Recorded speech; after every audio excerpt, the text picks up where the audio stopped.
During the War of 1812, black Canadians served in the defense of British North America as sailors, soldiers, and militiamen. A number even came into battle as members of Indigenous nations.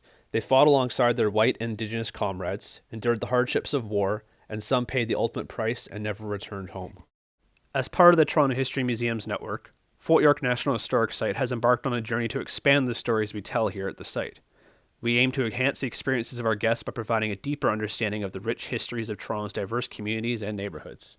With this in mind, this video will introduce you to some of the black residents of early Toronto, then known as the town of York, whose service in the War of 1812 have, up until recently, gone largely unrecognized. Historians have estimated that as many as 700 enslaved persons of African descent were brought into what is now Ontario in the decades following the American War of Independence. And unlike other Euro-American settlers to this land, who numbered about 10,000 at this time, these enslaved men, women, and children were brought here against their will, and toiled not for their own comfort, but for the purpose of increasing the personal wealth of their enslavers. Around the time of York's founding in 1793, at least 13 of the town's first black residents were enslaved. People like Peggy and her children Amy, Millie, and Jupiter, Moses and his wife Phoebe, John and his brother Simon were considered the property of some of the colony's wealthiest elites, men such as the provincial administrator Peter Russell, provincial secretary and registrar William Jarvis, and Solicitor General Robert Gray. Colonial legislation passed in 1793 gradually eliminated slavery in Upper Canada by banning the further importation of enslaved persons and establishing a path to freedom for children who were born after the legislation was passed.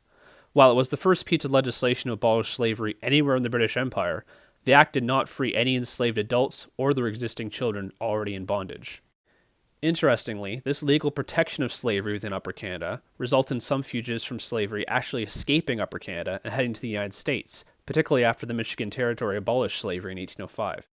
In the end, it would not be until the Slavery Abolition Act of 1833 that all slavery was ended in the British Empire, by which point it's estimated there were less than 50 enslaved people in British North America. These enslaved persons were not the only displaced Africans living in early Upper Canada. There was also a very small minority of free blacks, less than 50, who had fought for or sought protection of the British Crown during the American War of Independence. There was also a small but growing number of free blacks who moved to the British territory to escape racialized violence and inequality in the United States. Although these groups did not enjoy the same place within the colony as their white counterparts, often having unequal access to land and being barred from certain occupations, they did generally enjoy greater freedoms in British Canada than if they had remained in the United States. During the War of 1812, the prospect of American invasion and the possible annexation of Upper Canada roused this small free black community to take up arms and defend the colony. They believed that if America won the coming war, it would bring about a degradation of their already precarious position in colonial society and potential enslavement. In short, the legal and social dynamics within early Upper Canada meant that there were people of African descent with conflicting statuses within the colony. Although the 1793 Act to limit slavery showed a growing shift in imperial attitudes towards slavery, it also reinforced the enslavement of those who were in bondage prior to its passage. As historian Philip D. Morgan wrote, there was no single black experience in the British Empire. Ambiguity, flux, and varied levels of openness to blacks characterized racialized relations in Upper Canada at this time. Racial barriers shifted, gave way, and stood firm without consistency, predictability, or even credibility, wrote historian Robin Winks. This nebulous position in colonial society also carried over into the military. There has been a long history of persons of African descent serving in the British Armed Forces. The Royal Navy and the Provincial Marine here in Canada both employed black sailors. Other black seamen worked aboard privateers during wartime. James Long, a black resident of York, was captured by the U.S. Navy on November 11, 1812, while serving aboard the Provincial Marine schooner Elizabeth. He was later paroled without exchange at York in April of 1813. His father, Peter, had served as a gunner aboard the British schooner Nova Scotia during the American War of Independence, but more on him later. In the 18th and 19th centuries, it was also common for British Army regiments to recruit black men and boys to serve as enlisted military musicians. The fashion for Turkish music at the time resulted in most British regiments employing black musicians to play percussion instruments, such as cymbals, tambourines, and bass drums. The Canadian Regiment of Fencible Infantry, which saw service in Upper Canada during the War of 1812 and was stationed at Fort York following the close of hostilities, was no exception. It boasted at least one black bandsman, Charles Faulkner, who had exchanged from the 104th New Brunswick Regiment, served with the Canadian Regiment throughout the war, and was among the black veterans to receive a land grant in Oro Township, Upper Canada, as a reward for his service. Black soldiers were also often employed as military laborers. The pioneer section of the 104th Regiment, which also fought in Upper Canada during the war, was composed entirely of black men. These men would have been the 19th century's equivalent of modern combat engineers. One of them, John Baker, was a former enslaved resident of York, who had originally been brought to the town by Robert Gray, Upper Canada's first Solicitor General. Whatever their role, these black soldiers and sailors enjoyed most of the same rights and privileges as white soldiers and sailors. Both wore similar uniforms, drew the same rations, and received the same pay and punishments. Consequently, these men held a unique status in colonial society. Along with the regular forces, there was also the local militia. Upper Canada was divided into counties, and the militia regiments bearing the county's name included every able-bodied male from 16 to 60 years of age. This was, however, a paper army, and except for a couple annual training days, these units received very limited military instruction. The formation of a segregated militia company of all black Upper Canadians was first proposed by Richard Pierpoint, a black loyalist veteran of the American War of Independence. Although the colonial government did not accept his offer, a nucleus of an all-black militia company had formed in Niagara during the summer of 1812. Attached to the 1st Lincoln Militia Regiment, and under the command of a white tavern keeper named Robert Raunchy, this small unit was reinforced by the transfer of 14 men from the 3rd York Militia in the fall of 1812. During the first year of the War of 1812, militia companies were often kept on duty for many weeks, often without proper equipment and uniforms. Captain Raunchy's Colored Company, for example, was embodied from the 24th of October to the 24th of December, 1812. Such a situation, however, was unsustainable. These militiamen were ultimately armed civilians, and they would have to go home eventually. Therefore, in the spring of 1813, the Army raised distinct incorporated units of militiamen who would serve full-time like British regular troops. The redesignated Colored Corps was one of the units incorporated for permanent service. Originally attached to the Quartermaster General's Department, in 1814 the unit was turned over to the Engineer Department, and was heavily engaged in the construction of Fort Mississauga, located at the mouth of the Niagara River, for the remainder of the war. It's not known for certain whether the manner in which these black militiamen were used by the Engineer Department was influenced by contemporary attitudes towards race, though as we saw in the case of the 104th Regiment's Pioneer Section, it was common to employ black soldiers as military laborers in segregated units.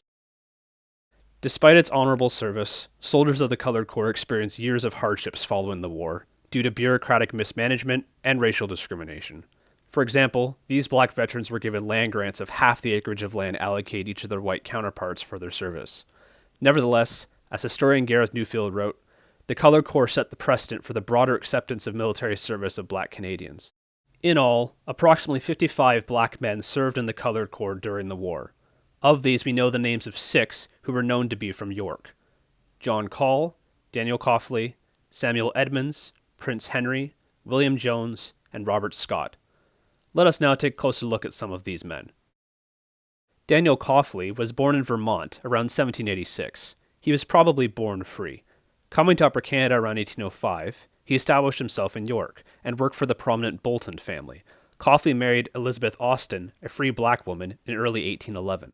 Throughout his adult life, Coffley made many connections with both free and enslaved African Canadians. In early March 1811, the provincial secretary, William Jarvis, took 2 of his slaves to court for stealing gold and silver out of his desk at home.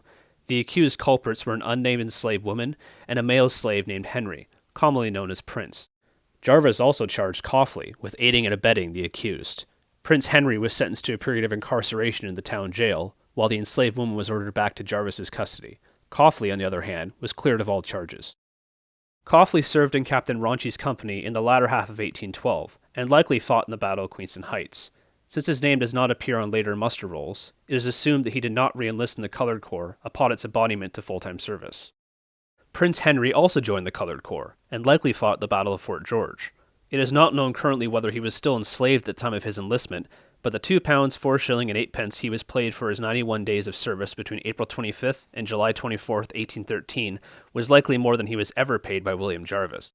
In 1825, now with a family of 7 children, Coffley petitioned for a land grant in Oro Township, near Lake Simcoe, and received a location ticket for Lot 22, Concession 2.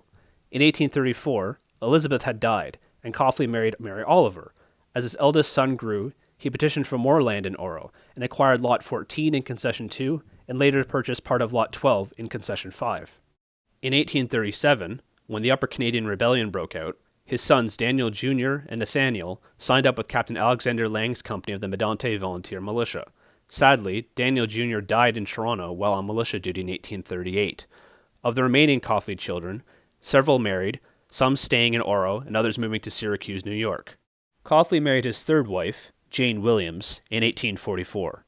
However, as there is no record of either of them in the 1861 census, it is thought that they have both passed away before that time and are buried in the African Cemetery in Oro Township. Robert Scott was a free black man living in York on what is now Richmond Street by 1810. We know nothing about his life before moving to York, but his intentions to serve in Raunchy's company are unambiguous. He carefully drew up his last will and testament before leaving York, understanding full well that he might not return. He wrote, quote, I, Robert Scott, of the town of York, in the home district of the province of Upper Canada, a free black man, taking into consideration the uncertainty of life, the more especially as I am now about to embark for Niagara as a volunteer to defend my king and gracious sovereign King George, the Prince of the Good, and the enemy of all slavery, do make and publish this, my last will and testament. As one scholar has observed, this interesting document has opened up a window on the thoughts and mindset of a free black man in Upper Canada on the precipice of war with the United States in 1812. Scott would have been fully aware that if the Americans were successful in conquering Upper Canada, his own freedom could have been in jeopardy. Scott was living with Sarah Long and her children when he left to join the war. In his will, Robert Scott left his house, lot, horses, cart, 2 cows, his hay and oats, and all of his other goods and chattel to Sarah, and after her death, to their son David. Sarah Long was married at that time to Peter Long, who had served as a gunner aboard the British schooner Nova Scotia during the American War of Independence. He had brought his family to York in 1793, and, along with 19 other free black men, petitioned unsuccessfully to allow free blacks to settle together in a small community. By 1806, he had moved away from York, and later served in the King's Works in Prescott during the war. Sadly, both Robert Scott and Peter Long died in 1813. Scott while serving along the Niagara River on January 15, 1813, and Long later that year in Prescott. Sarah lived another 43 years, dying in Toronto on June 16, 1856, at the reputed age of 119. As we have seen, there was no universal black experience in early Toronto. Yet despite enslavement, prejudice, and segregation, black soldiers, sailors, and militiamen made significant contributions to the defense of Canada during the War of 1812. Annual observances like Black History Month in February provide all Canadians with an opportunity to pause and reflect upon how Canadian sovereignty, security, and peace have been achieved and maintained by Black Canadians.